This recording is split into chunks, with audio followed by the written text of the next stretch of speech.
All right, real quick video here on how to connect to your aircraft with a telemetry radio. I'll go ahead and disconnect from my simulated aircraft here.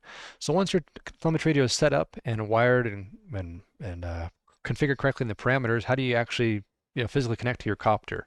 Okay, so that's pretty straightforward, but I'm going to show you real quick how to do it. Okay, once you have your ground side radio connected to your computer, as in it's plugged into your computer with a USB port. Okay, I'm going to go ahead and do that with mine real quick. You'll plug it into your computer, and you will plug in uh, your aircraft into a battery or your wall power supply. Make sure again they're little ways apart. The telemetry radios themselves can't be super close to each other because it's a lower frequency. You need a little bit more space to get that connection to be a good one across space.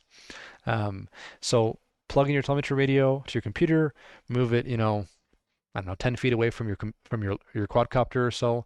Plug in your quadcopter with a battery so it's ready to go. It's powered up. Okay, and by default, your telemetry radios should both be set up on the same net ID and everything like that. You don't have to worry about that yet.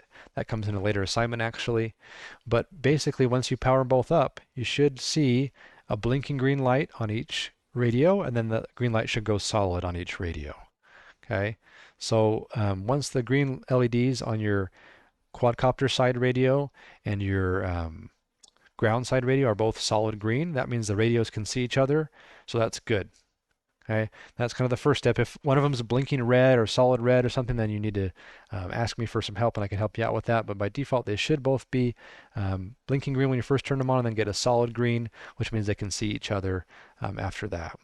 Okay, from that point, all you have to do is go to your normal drop down up here in Mission Planner, select your COM port. In my case, it's 6. Yours may be different.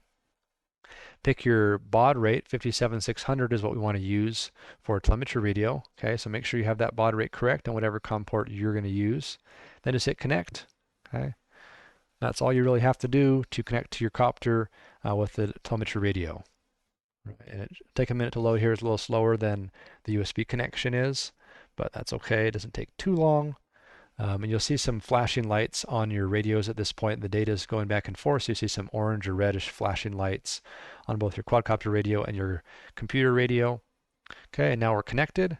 This is great. So now I can move my copter around, and we can see on the heads-up display here that it is moving around. It's updating, its position and stuff like that. And we're connected. That's pretty much all there is to it. If you've done the wiring and stuff correctly on your flight controller, if you've watched other videos, you've wired correctly, you've set up the parameters correctly, then you should be able to just connect just as I did right now, and you should be in good shape. All right, and up next, make sure you check out that upcoming assignment to set your net ID on your telemetry radios. Thanks.